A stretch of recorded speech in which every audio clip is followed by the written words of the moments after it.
দান সদাকা আল্লাহর কাছে খুব বেশি পছন্দের। দান সদকা করার জন্য সম্পদ লাগে না, আমার কথা শোনেন। দান সদকা করার জন্য সম্পদ লাগে না, কলিজা লাগে, মন লাগে।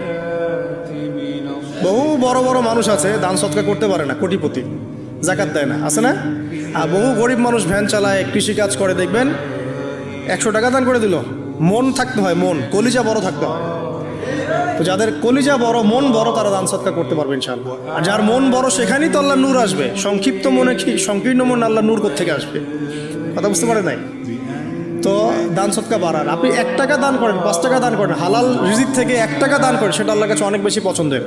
একটা হাদিসে নবী সাল্লাল্লাহু আলাইহি ওয়াসাল্লাম বলেছেন, হালাল উপার্জন থেকে আল্লাহর বান্দারা যখন একটা খেজুরও দান করে, আল্লাহ পাক সেই একটা খেজুরকে আস্তে আস্তে বড় করতে থাকেন, বড় করতে থাকেন, বড় করতে থাকেন। এটা এক পর্যায়ে পাহাড়ের সমান হয়ে যায়।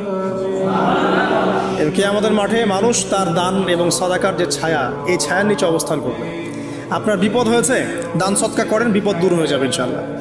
জটিল কোনো রোগ হয়েছে, কোনো ডাক্তার ট্রিটমেন্ট করতে পারছে না, সদকা করেন, রোগ ভালো হয়ে যেতে পারে ইনশাআল্লাহ।